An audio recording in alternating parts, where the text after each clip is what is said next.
We have a video of Mamdani going full communist mode. Right? Mamdani, yeah.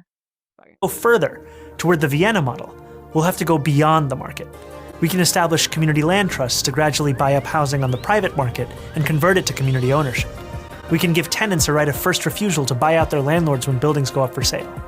And we can fully commit to a new era of social housing, ending subsidies for luxury housing development and using our wealth to build beautiful, high-quality social housing projects that offer good homes and strong communities to everyone. Not mine. We won't decommodify housing overnight, but we know what we have to do, and we have history to guide us. So, socialism. Yeah. I was like, so wait, we have history to guide us, history that we're trying to steer clear of repeating. Yeah. That's the blueprint? So you're going to buy up all these things, build shitty apartment buildings, and then... On whose dime, though? On whose dime? Because and then guess what? Exactly. But guess what? Like, all the people that they want to pay for this with their tax dollars... Don't have money! Well, but they're going... Like, all the millionaires and billionaires... in New York, they're going to flee the second that this guy is in office. Same as California. Well, exactly. And that's exactly what happened and is going to continue to happen. You have businesses just fleeing from California because of Gavin Newsom's policies. Exactly. It's not profitable. This is the stupidest place to live if you have money. You're paying 50% in taxes.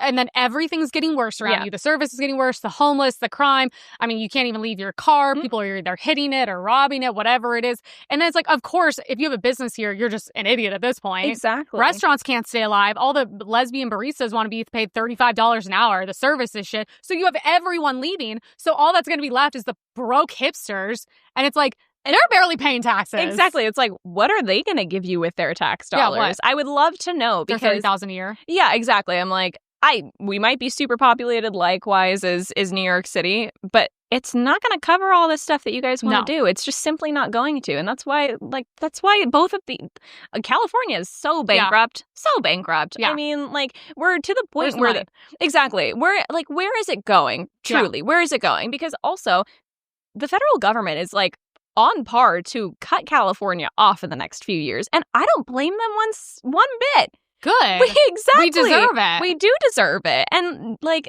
maybe the California legislature will actually learn something from that happening. Well, it's all going into all the Democrats' pockets. Well, and that's the whole problem, Same with the fire relief. And then did you see, what is it? I should have saved it. I'll bring it up next time. Is it Kenneth Medea or something? So this, like, he almost looks like a Mexican Asian guy, younger. I don't know what his deal is, but he popped up on my TikTok and he was like, so I wanted to know where all the money for the homeless is going because obviously it's like so bad. And so he works like in office here, I think. He went to investigate it and then they immediately took him off. And I was like, okay. The amount of the very few Republican legislatures that we have here in California are just being stripped of their their committees because they're actually standing up and like calling the Democrats out. Where's the audits? I'm like, well, exactly. Where are all the audits? Where are all the audits of the government spending, but also like campaign spending? That's what I want to know because I know How the fuck did Karen Bass win?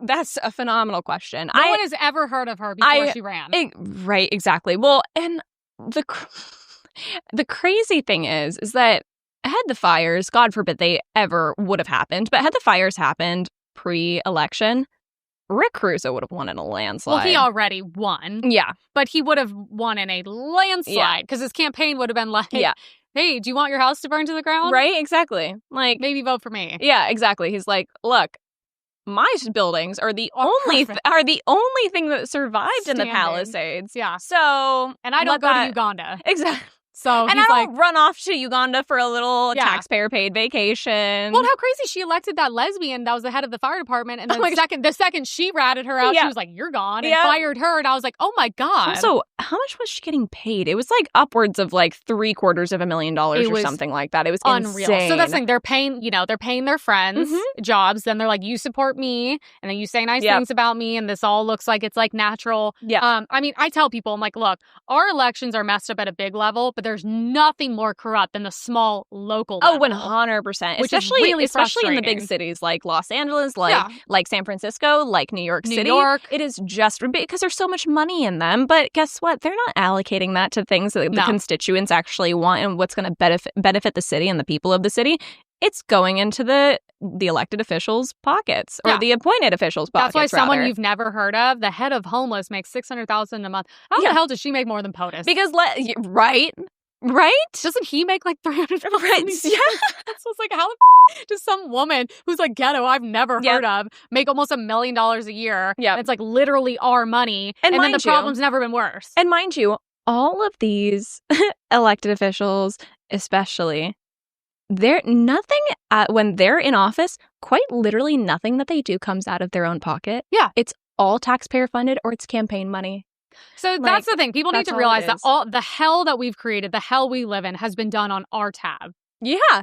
Every single bit of it. If that doesn't radicalize you, then you deserve to live in hell. So like, I don't really feel bad for you. Like if it doesn't wake you, at least on a selfish level, you should be like, no, I'm done. I don't like this. Even if you're liberal, just secretly vote Republican at this point. That's like what a smart person who doesn't want to deal with what we have to do would do. You would still vote, but to like vote against your own money and your best interest is insane. And if this isn't the epitome of what we're talking about, he's the socialist and he's a trust fund kid. Yeah. He was like also trying to be a rapper. And his rich parents rent a Uganda estate with monkeys and a lake view. Yeah. Well, and like I will be the first person to sit here and say that the Republican Party is certainly no like group of angels either. We have corrupt people in our life. We have corrupt we have corrupt people on our side too. But like that's when you use critical thinking. That's when you discern where you're going to cast your ballot and where you're going to spend your money. Like we call them rhinos. Well, exactly. And like people need to take more initiative. I'm so tired of all these lazy voters that are just like, I'm either not going to vote because my vote's not going to mean anything or I just don't care about politics. Stupid. I'm like, you are dumb. And if you do that, you have no right to complain about anything. You have no right. You have no say because guess what? You're not taking the very small initiative that you have, small in terms of effort on your end. Lucky to have. Exactly. That we're incredibly lucky to have. Yeah. And instead you're just like, let me throw it all to the will of the government. Yeah. Let's just turn towards socialism that puts more money in the pockets of these people that are turning your life into a hellhole.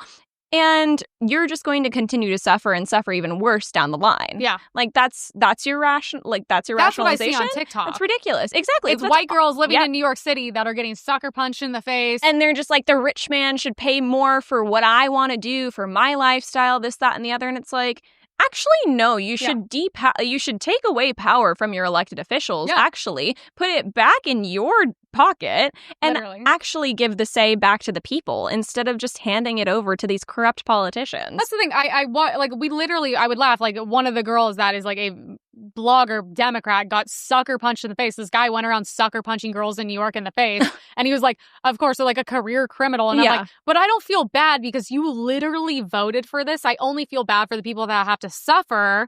Because of like what you're because pushing. Of what you do. But when people are like, so even some of my friends say, I don't vote. It's all fake and rigged. I'm like, whatever, there's levels to that. I understand. But it's like, okay, then one, you don't get to complain about anything. No. Because you are also part of the issue. Your vote actually does matter. It does make a difference. Mm-hmm. How many counties were like a couple thousand, you know what I mean? Yeah. That we either lost or gained. And then on top of that, I'm like, well, if politics doesn't matter to you, then what does? Well, exactly. And what does? Most people don't really understand the meaning of what makes something political.